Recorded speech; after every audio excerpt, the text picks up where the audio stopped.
사도신경 고백합니다. 나는 전능하신 아버지 하나님, 천지의 창조주를 믿습니다. 나는 그의 유일하신 아들 우리 주 예수 그리스도를 믿습니다. 그는 성령으로 잉태되어 동정녀 마리아에게서 나시고 본디오 빌라도에게 고난을 받아 십자가에 못 박혀 죽으시고 장사된 지 사흘 만에 죽은 자 가운데서 다시 살아나셨으며 하늘에 오르시어 전능하신 아버지 하나님 우편에 앉아 계시다가 거기로부터 살아있는 자와 죽은 자를 심판하러 오십니다. 나는 성령을 믿으며 거룩한 공교회와 성도의 교제와 죄를 용서받는 것과 몸의 부활과 영생을 믿습니다. 아멘. 찬송가 79장입니다. 찬송가 79장 찬양하시겠습니다.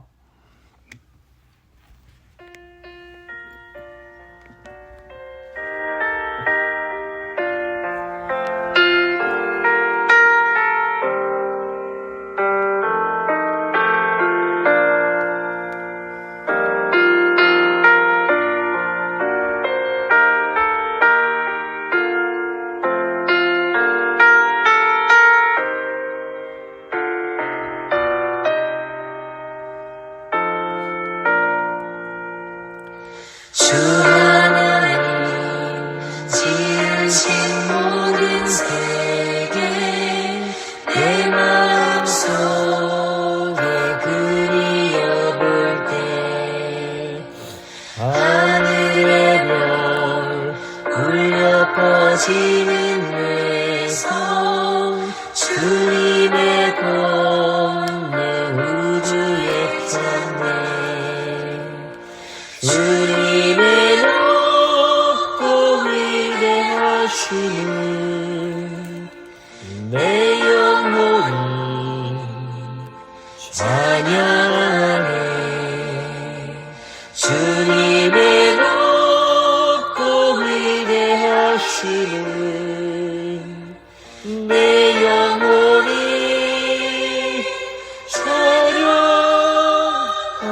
찬양하네.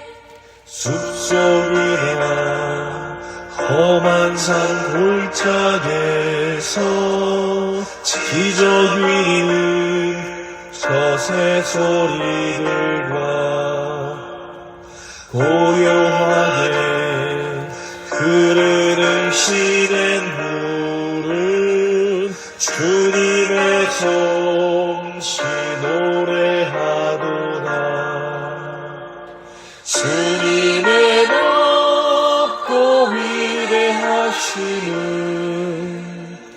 내 영혼이 찬양하네.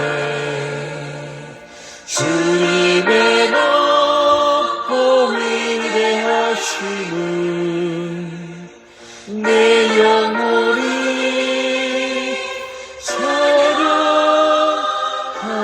찬양하네. 주 하나님 독생자 아낌없이 우리를 위해 보내주셨네. 십자가에 피 흘려 죽으신 주 내 모든 죄를 대속하셨네. 주님의 높고 위대하심을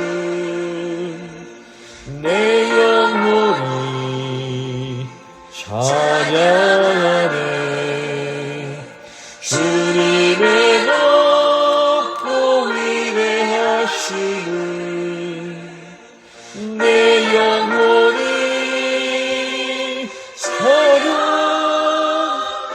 찬양하네. 내 주 예수 세상에 다시 올 때 저 천국으로 날 인도하리. 나 겸손히 엎드려 경배하며 영원히 주를 찬양하리라. 주님의 높고 위대하심을 내 영혼 찬양하네. 주님의 높고 위대하심을 내 영혼이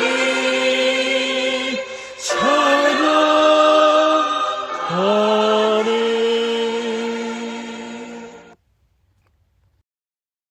기도하십니다. 사랑의 하나님 감사합니다.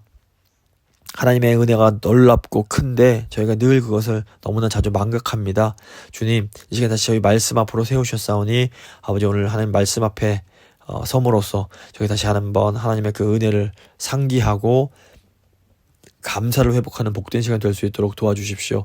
오늘 시편 65편 말씀 통해서 하나님이 저에게 복 주시길 원하신다는 것 다시 한번 깨닫기 원합니다. 주님 오늘 말씀 통해서 하나님 저희 마음이 새로워지게 하시고 다시 한번 하나님께 헌신하는 그런 시간 될 수 있도록 성령 하나님 오늘 말씀 들으시는 성도들 한 분 한 분 가운데 역사하여 주시옵소서. 주님만 의지하며 귀하신 우리 주 예수 그리스도의 이름으로 간절히 기도드립니다. 아멘.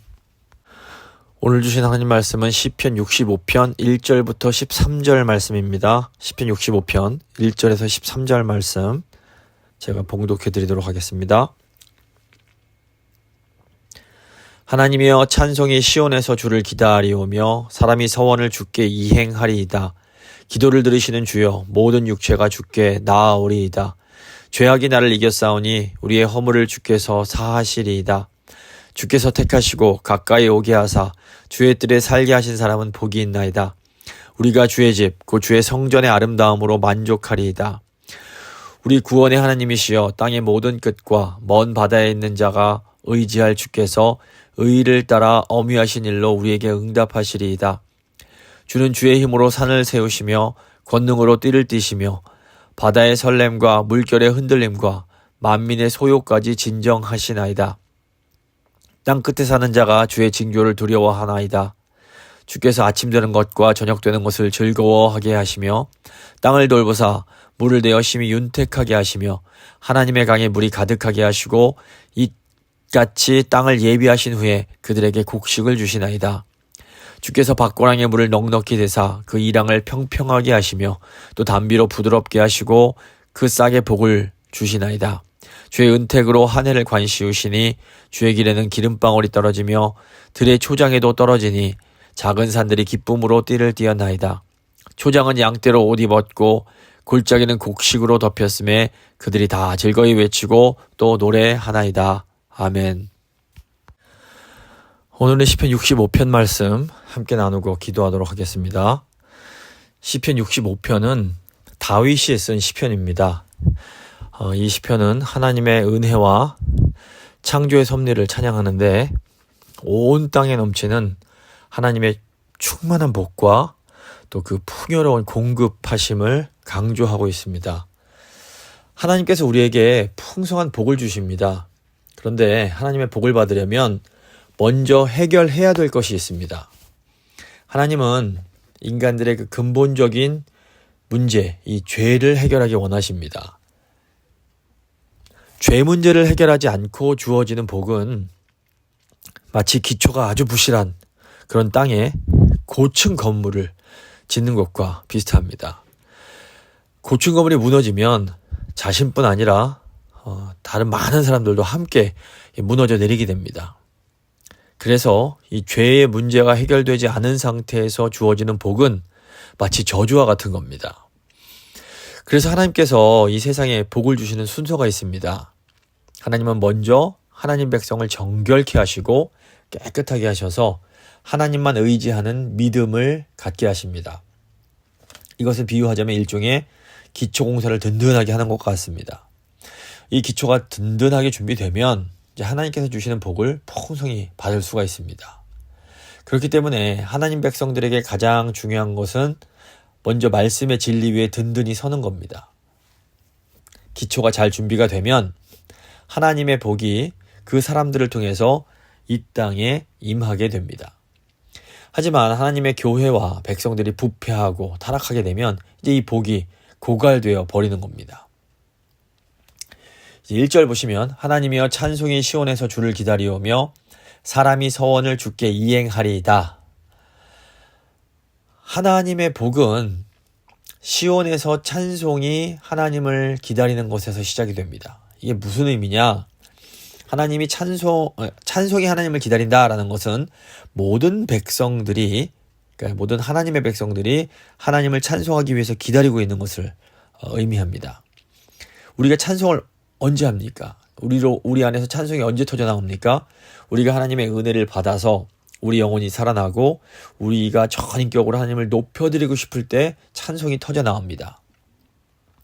또 다른 한편으로 이 찬송이 하나님을 기다린다라는 것은 모든 하나님 백성들이 이제 하나님 말씀에 대해서 완전히 아멘 할 자세로 준비가 되어 있음을 의미합니다. 하나님이 무슨 말씀을 하시더라도 백성들이 은혜 받고 아멘으로 화답하면서 하나님을 찬송할 준비가 되어 있는 겁니다.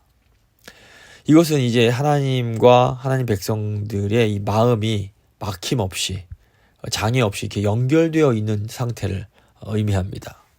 비유를 하자면 하나님과 이제 하나님 백성 사이에 어떤 고속도로가 놓여 있는 겁니다. 근데 저희가 뭐 이 고속도로를 건설하는 과정은 사실 쉽지가 않습니다. 뭐 아시겠지만 이 터널도 때론 뚫어야 되고 뭐 강 같은 데 건너려면 높은 다리도 놓아야 할 수 있습니다. 이 과정이 험난합니다. 그런데 고속도로가 개통이 다 완성되고 개통되고 나면 세상이 달라집니다. 뭐 한국의 경우에 이 경부고속도로가 개통되고 나서 한국 경제가 급속도로 성장할 수 있는 그런 기반이 마련이 되는 겁니다. 그러니까 세례 요한은 자신의 사명을 굽어진 길을 곱게 하는 것이다 이렇게 설명을 했습니다. 그러니까 하나님 백성들의 마음이 너무나 삐뚤어져 있어서 하나님께서 아무리 은혜를 부어주셔도 그것을 제대로 받아들이질 못했던 겁니다. 요한의 사명은 그 교만한 마음을 책망해서 낮아지게 만들고 침체돼서 골짜기처럼 푹 꺼진 마음을 돋우어서 다시 이렇게 평평하게 하고 삐뚤어진 마음을 바르게 해서 주님의 말씀을 오해 없이 받아들일 수 있게 하는 것이었습니다. 그래서 하나님 백성들의 마음에 찬송이 준비가 되는 것은 이제 하나님이 주시는 복을 받을 수 있는 그 수준에 이제 이르게 되는 것을 의미합니다. 더 이상 뭐 하나님이 책망을 하시거나 힘들게 설득하지 않으셔도 하나님이 어떤 말씀을 하시든 순종하고 은혜 받을 준비가 된 상태입니다. 그런데 이런 마음이 되는 게 쉽지가 않은 겁니다. 인간이 죄인이라는 것은 하나님 말씀에 대해서 삐뚤어져 있는 것을 의미합니다. 하나님께서 무슨 말씀을 하셔도 이걸 삐뚤게 듣는 것, 이것이 이제 이 죄인의 특징인 겁니다. 그러니까 똑같은 말씀을 하셔도 이 마음이 잘 준비된 의인은 하나님의 그 놀라운 그 사랑과 뜻을 발견하고 감사하고 은혜 받고 순종하려고 하는데, 이 마음이 삐뚤어져 있는 죄인은 그 하는 말씀에 트집을 잡고 이상하게 받아들이는 겁니다. 그런데 이제 어떻게 하면 이 마음이 고쳐지는가? 환난과 어려움이 인간 안에 있던 교만, 이런 것들을 없애고 하나님 앞에서 간절한 가난한 마음이 되게 만들어줍니다. 이때 이제 우리가 비로소 겸손하게 하나님 말씀을 받을 준비가 되는 겁니다. 그렇기 때문에 어떤 의미에서 가장 중요한 시간은 이 하나님의 은혜를 기다리는 시간입니다. 이렇게 하나님의 은혜를 기다리면서 자기 자신을 돌아보고 마음속에 이런 불신앙을 말씀으로 다스리는 시간이 너무 중요한 겁니다. 우리의 믿음이 뭡니까? 이 세상의 모든 복들이 하나님과의 바른 관계에서 시작된다, 이걸 믿는 겁니다. 그래서 하나님의 은혜를 간절히 사모하는 것이 바로 축복의 시작입니다. 지금 말씀에서 사람이 서원을 주께 이행하리이다, 이 말씀이 있는데 이것은 평소에는 서원을 잘 이행하지 못했다는 것을 암시합니다. 근데 이제는 정말로 하나님께 했던 그 서원을 실행하고 싶다, 이제 이 바람이 있는 겁니다. 왜 그동안 서원을 이행하지 못했을까요? 우리의 마음과 행동이 따로따로 놀기 때문입니다. 머리로 알고 마음도 원하긴 하는데 몸이 이 믿음 쪽으로 가지 못하는 겁니다. 근본적으로 우리 마음이 너무 휙휙 바뀝니다. 그런데 이제 하나님의 은혜를 받고 깊이 통회하는 그 믿음이 생기면 이제 우리의 말과 행동이 일치하기 시작하는 겁니다. 그래서 내가 한번 주님 앞에서 또 사람들 앞에서 말한 것은 무슨 일이 있어도 지키려고 노력을 하게 됩니다. 이것은 이제 우리의 의지가 성령에 의해서 통제되어지고 있음, 그러니까 다스려지고 있음을 의미합니다. 그러니까 우리의 자아가 죽을 때에 성령의 뜻에 따라 우리의 몸과 우리의 입술이 움직여지는 겁니다. 이것이 하나님의 축복의 시작입니다. 그럼 이제 어떤 상황에서도 하나님의 그 서원을 이행하려는 그런 믿음이 생겨나는 겁니다. 2절 보시면 기도를 들으시는 주여 모든 육체가 주께 나아오리이다. 죄악이 나를 이겼사오니 우리의 허물을 주께서 사하시리이다. 그러니까 하나님께서 우리에게 복 주실 때 이제 순서가 있는데, 첫째로 하나님은 우리 안에 있는 이 죄를 하나님의 은혜로 치료하십니다. 그러니까 하나님과 우리의 사이를 가로막고 있는 이 죄를 고쳐주시는 것, 이게 이제 첫 번째 복이 주어지는 순서입니다. 기도를 들으시는 주여 모든 육체가 주께 나아오리이다. 이 말씀은 하나님 백성들이 오랫동안 기도하면서 죄 용서를 기다렸는데 이제 이제서야 이것이 이루어지게 되었음을 의미합니다. 뭘 의미하냐? 이 죄 용서가 결코 쉬운 일이 아님을 의미합니다. 창세기 1장이나 시편에 나오는 창조의 기사들을 보면 하나님의 창조가 힘들었다 이런 내용이 전혀 없습니다. 그런데 인간의 죄를 용서하시는 것은 하나님께도 쉬운 일이 아닙니다. 하나님도 마음대로 하실 수 없는 것이 바로 이 죄의 용서입니다. 이 왜 그런가 하면 용서를 해 주시려면 먼저 잘못한 사람이 그 잘못을 깨닫고 회개를 해야 가능합니다. 이게 용서라는 것은 관계의 문제고 인격의 문제이기 때문에 한쪽이 일방적으로 할 수 있는 게 아니라는 겁니다. 문제는 인간이 자기 잘못을 인정하고 싶어 하지 않습니다. 그래서 하나님께서 오래오래 인간을 기다려 주시는 겁니다.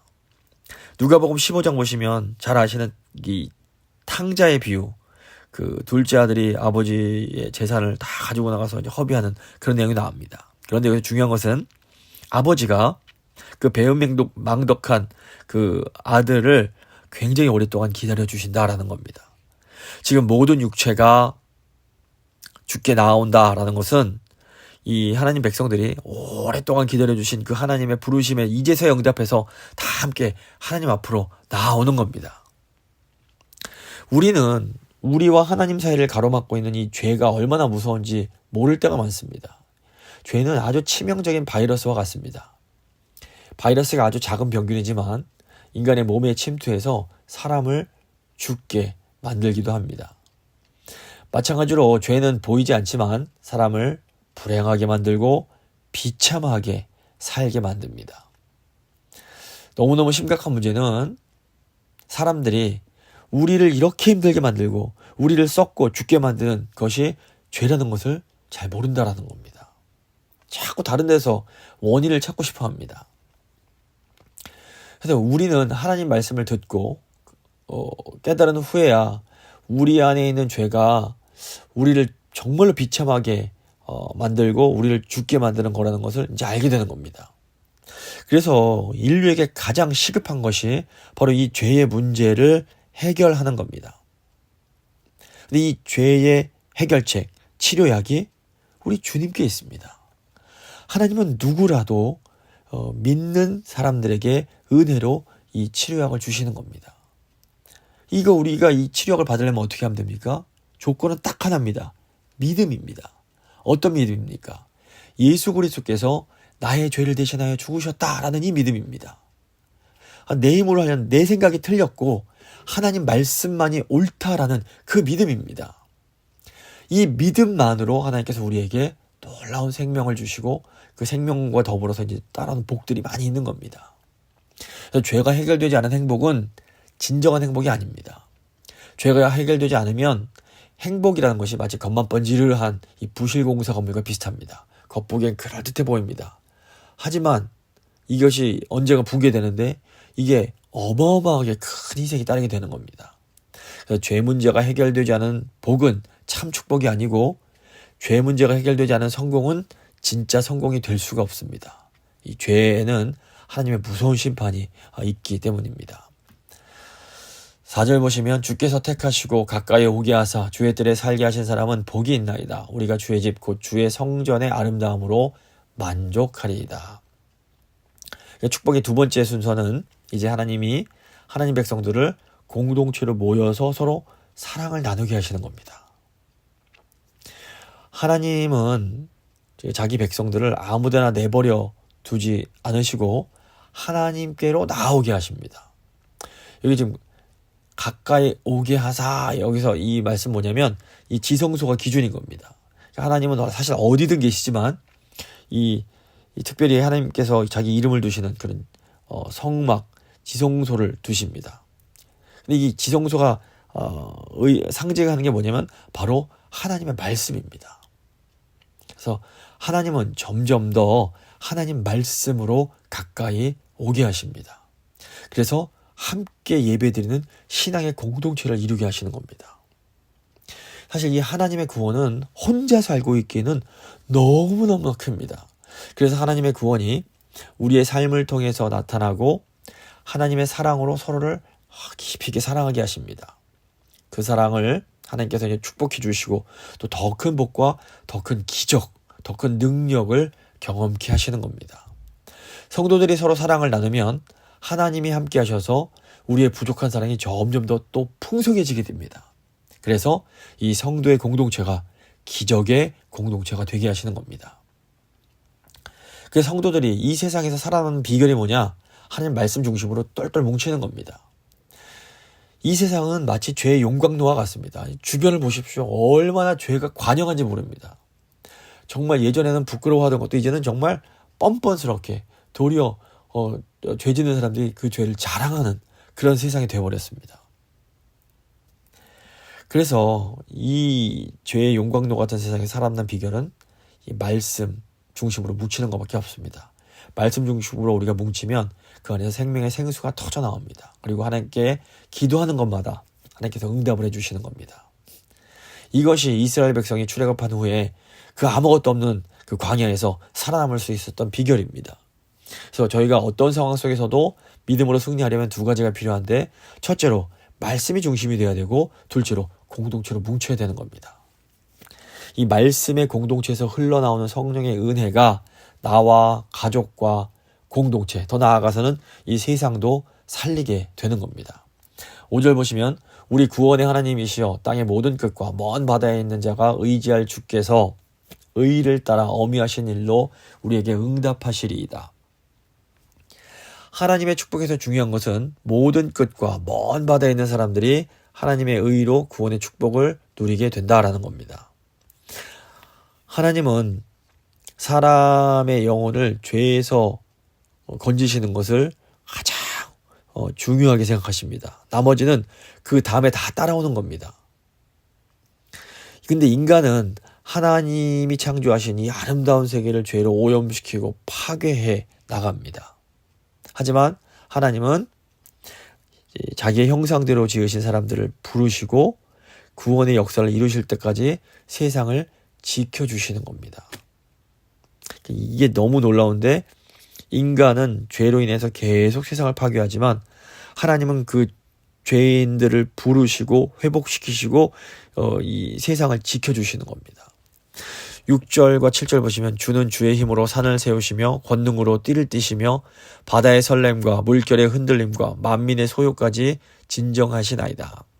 악한 마귀는 마지막 때가 되기 전에 인간의 죄에 대한 그런 충동을 자꾸 자극해서 더 죄를 짓게 만들고 하나님의 그런 심판을 자꾸 재촉하려고 합니다. 이건 뭐냐면 이 멸망길로 사람들을 자꾸 이렇게 끌어가려고 하는 겁니다. 사실 이 세상은 굉장히 불안한 구조로 되어 있습니다. 이 땅 자체가 물에서 생겨났기 때문에 다시 물속으로 이렇게 가라앉을 수 있습니다. 또 땅 밑에는 용암이 있어서 언제든지 불이 터져 나올 수 있습니다. 또 사람들이 지금 환경을 오염시키고 나라들끼리 전쟁을 하면서 멸망을 자초하고 있습니다. 아시는 것처럼 인류는 지금 전 세계가 몇 번이나 멸망할 정도의 각오할 만한 핵무기를 이미 가지고 있고 어마어마하게 많은 생화학 무기를 보유하고 있습니다. 하지만 하나님은 끝까지 세상을 하나님의 능력으로 지키십니다. 하나님은 마지막까지 택한 백성을 구원하시기 위하여 이 땅을 보존하십니다. 바로 이것이 놀라운 하나님의 은혜입니다. 하나님은 구원 사역을 위해서 지진도 막으시고 화산의 폭발도 붙드시고 바다가 육지로 밀고 들어오는 것도 다 막으시고 전쟁도 막으십니다. 왜 그러시는가? 이것은 땅 끝에 한 영혼이라도 더 구원하시기 위함입니다. 이것이 우리가 땅끝으로 찾아가는 이 선교의 이유입니다. 하나님은 한 영혼을 천하보다 기뻐하십니다. 저희가 선교하고 복음 전하고 이렇게 구제하고 이럴 때 보면 물질도 들어가고 시간도 들어가고 우리의 에너지 많은 것이 우리가 써야 됩니다. 그럼에도 불구하고 한 영혼이 구원받을 수 있다면 우리가 그 사용한 그 어떤 돈, 어떤 시간, 어떤 에너지보다 훨씬 더 값어치가 있는 겁니다. 하나님께서 한 영혼을 천하보다 기뻐하신다는 것을 우리가 기억해야 됩니다. 8절 보시면 땅 끝에 사는 자가 주의 징조를 두려워하나이다. 주께서 아침 되는 것과 저녁 되는 것을 즐거워하게 하시며. 땅 끝에 거하는 자는 지금까지 하나님을 전혀 모르고 살던 사람들을 이제 의미한다고 볼 수 있습니다. 이 사람들이 하나님의 징조를 두려워한다라는 것은 이 사람들에게 복음이 증거되어서 하나님을 믿고 알게 되었음을 의미합니다. 그래서 이 세상이 유지되는 것은 하나님께서 한 사람, 한 영혼이라도 더 건지시기 위해서 이 세상을 붙들고 계시기 때문입니다. 그러니까 하나님을 이렇게 알게 되면 어떻게 됩니까? 하루하루 이렇게 연장되는 것 자체가 하나님의 놀라운 긍휼과 자비라는 것을 알게 되는 겁니다. 이 세상이 내일이 또 있는 것이 당연하다고 생각하지만 사실 내일 이 세상이 없어질 수도 있는 겁니다. 또 우리가 새롭게 하루를 시작했다는 것이 하나님의 놀라운 은혜입니다. 우리가 이 일상의 아름다움과 그 매일에 대한 감사를 잃어버리지 않는 것이 너무 중요합니다. 그러니까 우리가 이것을 잃어버리면, 이 감사를 잃어버리면 우리가 정말 하나님의 피조물로서의 누릴 수 있는 그 하나님의 은혜와 복을 너무나 많이 잃게 되는 겁니다. 9절 보시면 땅을 돌보사 물을 대어 심히 윤택하게 하시며 하나님의 강에 물이 가득하게 하시고 이같이 땅을 예비하신 후에 그들에게 곡식을 주시나이다. 팔레스타인에서 가장 귀한 것이 바로 물입니다. 이 물만 잘 공급되면 그 땅에서도 얼마든지 농사를 많이 지을 수 있습니다. 그래서 지금 이스라엘에 이 광개수로를 잘 해갖고 농사를 잘 짓고 있습니다. 그래서 성도가 하나님 말씀을 붙드는 것은 이런 물을 세상에 끌어오는 것과 같습니다. 아무리 척박해도 물이 주어지면 옥토로 변할 수가 있는 겁니다. 근데 믿음의 사람들이 이 사막과 같은 세상에 물을 공급하는 통로가 되는 겁니다. 우리가 하나님을 거역하지 않고 교만하지 않고 하나님을 잘 섬기면 하나님은 우리를 통해서 이 세상을 풍성하게 축복하십니다. 이 땅을 돌보신다라고 할 때 이것은 땅을 기억하신다라는 의미가 있습니다. 그래서 하나님은 땅에 사는 모든 사람들뿐 아니라 동물들도 불쌍히 여기십니다. 우리가 이것을 이해하는 것이 중요합니다. 하나님이 오케이 하시면 세상은 달라질 수 있습니다. 비가 전혀 오지 않던 땅도 물바다가 되어버릴 수가 있는 겁니다. 하나님의 강에 물이 가득하다라고 할 때 이 하나님의 강은 어떻게 보면 우리가 보는 게 물리적인 강이 아니라 에덴 동산에서 흐르던 그 강들을 의미한다고 볼 수 있습니다. 하나님 백성들이 하나님을 기쁘시게 하면 하나님은 교회에서부터 시작해서 이 생수를, 이 축복을 흘려보내십니다. 이것이 바로 부흥의 역사입니다. 교회가 부흥하면 결국 사회가 변하게 됩니다. 하나님의 강에서부터 시작된 은혜가 온 세상으로 이렇게 흘러가는 겁니다. 에스겔 선지자도 똑같은 말을 했습니다. 에스겔 47장 보시면 에스겔 선지자가 성전 문지방에서 시작된 생수의 강이라고 이제 표현을 하는데 에스겔이 이때 본 성전은 구약의 성전이 아닙니다. 왜냐하면 이때 당시 이미 예루살렘 성전은 바벨론 군대에서 완전히 파괴된 상태였습니다. 그래서 에스겔이 본 그 환상 속에 나오는 그 성전은 신약의 성전인 교회, 즉 우리 신약의 하나님의 백성들을 의미한다라고 볼 수 있습니다. 그래서 교회가 하나님 말씀에 딱 섰을 때 그 문지방에서부터 조금씩 생수의 강이 흐르기 시작합니다. 예배 가운데 조금씩 성령의 역사가 시작이 되는 겁니다. 처음에는 마음속에 아주 작은 감동에서 시작이 됩니다. 거창한 게 아닙니다. 마음이 움직이는 겁니다. 누굴 돕고 싶고 교회를 섬기고 싶고 물질도 봉사하고 싶고 몸으로도 봉사하고 싶은 이런 마음들이 생깁니다. 가정도 더 잘 섬기고 싶은 이런 마음들이 생깁니다. 그런데 이게 점점 커지는 겁니다. 점점 풍성해지면서 나중에는 가정도 변하고 직장도 변하고 다 이게 변하게 되는 겁니다. 그래서 은혜를 받고 나서 뭐 남편이나 아내를 대하는 모습이 이제 달라질 수가 있습니다. 그러면 가족이 놀라면서 사람이 안 변할 것 같은 사람이 변했네? 깜짝 놀라서 교회로 나오는 겁니다. 어떻게 사람이 그렇게 변할 수 있는지가 궁금해지는 겁니다. 그러면서 점점 우리의 삶의 현장과 공동체가 변해가기 시작하는 겁니다.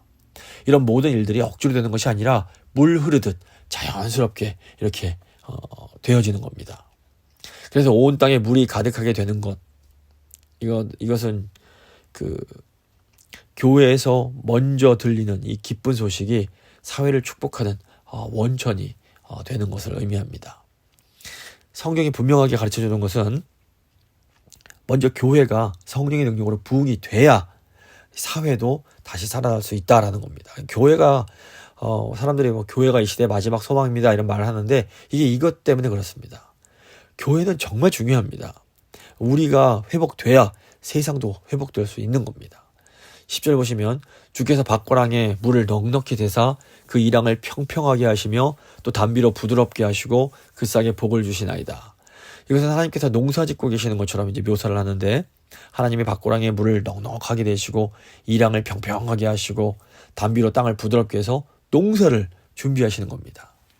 하나님께서 직접 자기 백성들을 위해서 농사를 지으십니다. 왜 직접 이렇게 농사 지으시느냐? 너무 오랫동안 이 하나님 백성들이 농사 짓지 못해서 땅이 딱딱하게 굳어버렸습니다. 이스라엘 백성들이 농사 지을 힘도 없고 농사 짓는 법도 다 잊어버린 겁니다. 그러니까 하나님께서 이스라엘을 위하여 자기 백성을 위하여 직접 농사를 지어주시는 겁니다. 놀라운 은혜입니다. 11절부터 13절 보시면 주의 은택으로 한 해를 관시우시니 주의 길에는 기름방울이 떨어지며 들의 초장에도 떨어지니 작은 산들이 기쁨으로 띠를 띄었나이다. 초장은 양떼로 옷 입었고 골짜기는 곡식으로 덮였음에 그들이 다 즐거이 외치고 또 노래하나이다.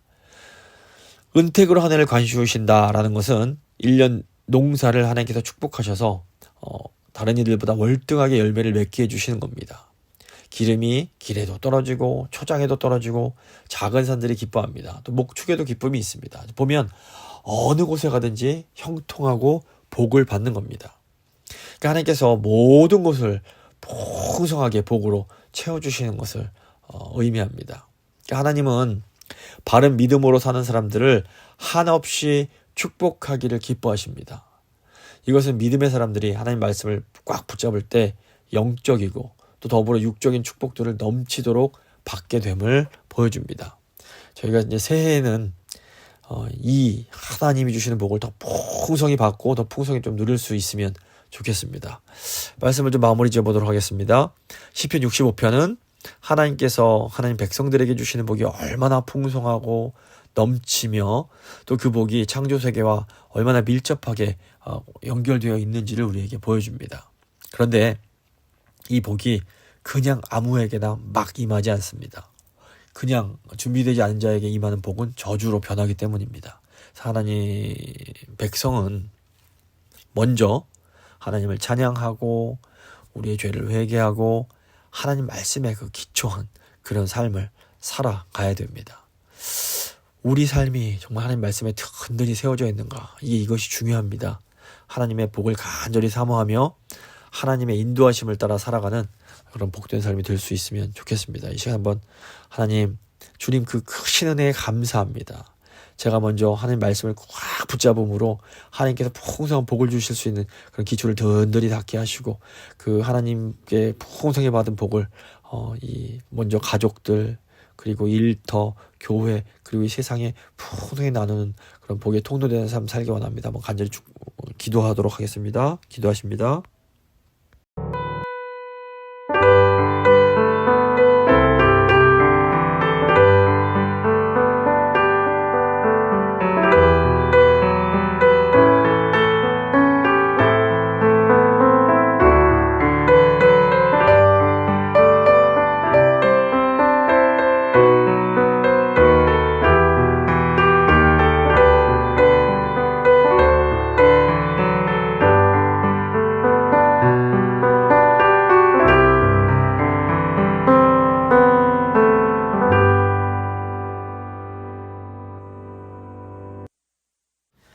이 시간 한번 중보 기도 함께 하겠습니다. 먼저는 우리 교회 환우들을 위해서 한번 간절한 마음으로 기도하겠습니다. 하나님께서 정말 이 주시는 복을 받아서 육신의 연약함, 또 우리 정신의 연약함, 이런 모든 문제들, 우리 가족들 중에서 육신의 연약함들이 있는 분들 이름 불러가시면서 간절한 마음으로 하나님 치료하여 주시옵소서, 강건케 하여 주시옵소서 간절한 마음으로 기도해 주시고, 아울러서 다음 세대들이 하나님께서 주시는 그런 풍성한 복을 받아 누리는 그런 복의 통로되는 인생을 살 수 있게 해달라고 한번 간절한 마음으로 기도하도록 하겠습니다. 기도하십니다.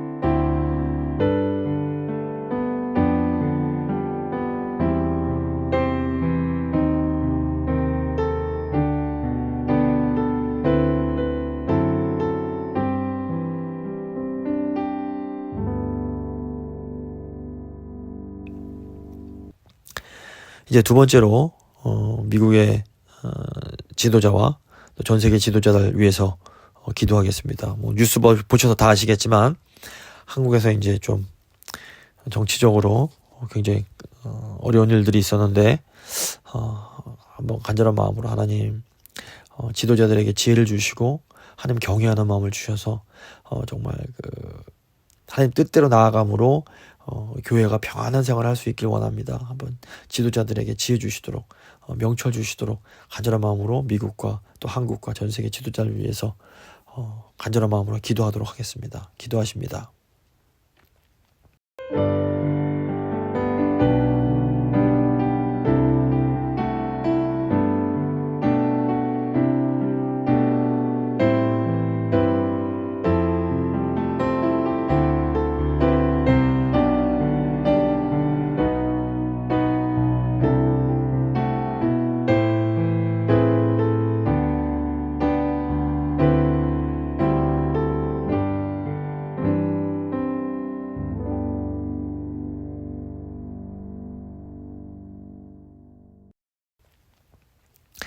이제 마지막으로 전 세계 교회와 재건교회 위해서 기도하겠습니다. 전 세계적으로 핍박으로 인해서 또는 뭐 이런 경제적인 문제, 기근 뭐 이런 여러 가지 때문에 어려움 겪는 교회들이 많이 있습니다.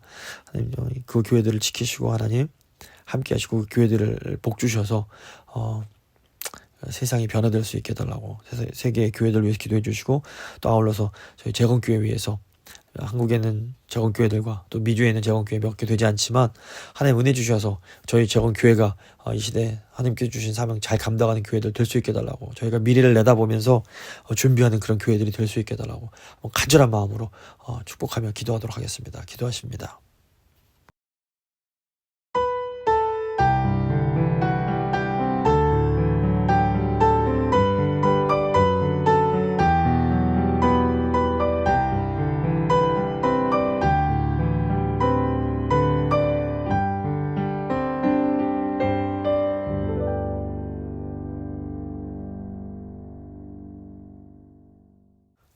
은혜로우신 하나님 아버지, 저희를 선택하시고 하나님의 집에 살게 하시는 이 놀라운 복 주심에 감사드립니다. 하나님, 저희가 하나님 말씀을 기초로 삼아서 언제나 하나님을 찬양하고 하나님께 순종하는 그런 삶을 살게 하시고, 무엇보다 하나님께서 주시는 풍성한 복을 감사로 누리고 또 나눌 수 있는 그런 삶 살 수 있도록 주여 도와주시옵소서. 하나님, 저희 교회의 육신에 연약한 주의 백성들 위해서 간절히 기도합니다. 또 우리 교회에 가족들 중에서 육신이 연약한 분들이 너무 많이 있습니다. 주님, 그들의 아픈 몸과 마음 그리고 정신을 주께서 회복시키셔서 아버지 강건케 하시고 하나님을 찬송하는 삶 살 수 있도록 주여 도와주시옵소서. 우리 사랑하는 다음 세대를 축복하며 기도합니다. 저희 다음 세대들의 삶이 하나님께서 주시는 복으로 넘쳐나는 삶이 되게 하시고, 또 자기들만 복받는 것이 아니라 그 복을 세상과 나누는 정말 아름다운 복의 통로 되는 삶 살아갈 수 있도록 우리 다음 세대들을 아버지께서 붙들어 주시길 간절히 소원합니다. 하나님, 미국의 새로 뽑으신 지도자와 또 한국의 지도자 그리고 세계 지도자들 위해서 기도합니다. 주님, 지도자가 너무 중요합니다. 지도자가 바로 서야 아버지 그 나라가 평안하고 또 교회도 아버지 주님께서 맡겨주신 사명 감당할 수가 있습니다. 주님, 지도자들을 불쌍히 여기시고 아버지 그들 마음의 어리석음을 제하여 주시고 하나님의 지혜로 채우사 하나님 기뻐하시는 방향으로 나아갈 수 있도록 겸손하게 주님 하나님의 뜻을 따라 나아갈 수 있도록 하나님 경외하는 마음을 가질 수 있도록 주여 지도자들과 함께하여 주시옵소서. 아울러서 주님 전세계 교회들 위해서 기도합니다. 전세계 성도들 그리고 사역하시는 선교사님과 목회자들을 위해서 간절히 기도합니다. 아버지 어차피 세상은 마지막을 향해서 나아가고 있지만 또 교회가 감당해야 될 사명들이 있습니다. 한 영혼 구원하기 위해서 애써야 하는 것이 교회의 사명인데 아버지 그 사명 어려운 상황 속에서도 잘 감당할 수 있도록 주님 전 세계에 있는 교회들 가운데 그 필요한 것들 공급하여 주시고 능력 가운데 아버지 복음 증거의 사명 잘 감당할 수 있도록 주여 도와주시옵소서. 아울러서 아버지 재건교회 주께서 그 놀라운 계획 가운데 이 땅에 세우셨는데 하나님 한국에 있는 재건교회들 깨어서 기도하게 하시고 또 미주에 있는 재건교회도 주님 정말 어떻게 주님을 뜻을 이룰지를 고민하며 또 시대를 분별하며 앞으로 나아갈 수 있도록 좀 저희 재건교회들을 좀 붙들어 주시고 또 신실하게 하시고 끝까지 사명 감당할 수 있도록 주님 함께하여 주시옵소서.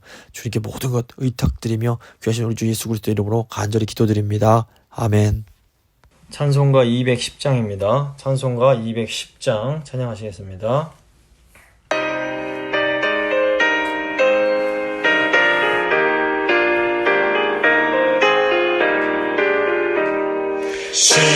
시온성과 같은 교회 그의 영광 하옵다. 허락하신 말씀대로 주가 친히 세웠다. 반석 위에 세운 교회 흔들 자가 누구랴. 모든 원수에 워싸도 아무 근심 없도다. 생명샘이 솟아나와 모든 성도 마시니 언제든지 흘러넘쳐 부족함이 없도다. 이런 물이 흘러가니 목마를 자 누구랴. 주의 은혜 풍족하여 넘치고도 넘친다. 주의 은혜 내가 받아 쉬운 백성 되는데 세상 사람 비방해도 주를 찬송하리라. 세상 헛된 모든 영광 아침 안개 같으나 주의 자녀 받으오긴 영원 무궁하도다. 아멘.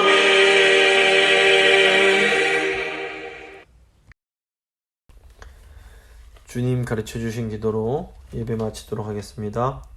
하늘에 계신 우리 아버지, 아버지의 이름을 거룩하게 하시며 아버지의 나라가 오게 하시며 아버지의 뜻이 하늘에서와 같이 땅에서도 이루어지게 하소서. 오늘 우리에게 일용할 양식을 주시고 우리가 우리에게 잘못한 사람을 용서해 준 것 같이 우리 죄를 용서해 주시고 우리를 시험에 빠지지 않게 하시고 악에서 구하소서. 나라와 권능과 영광이 영원히 아버지의 것입니다. 아멘.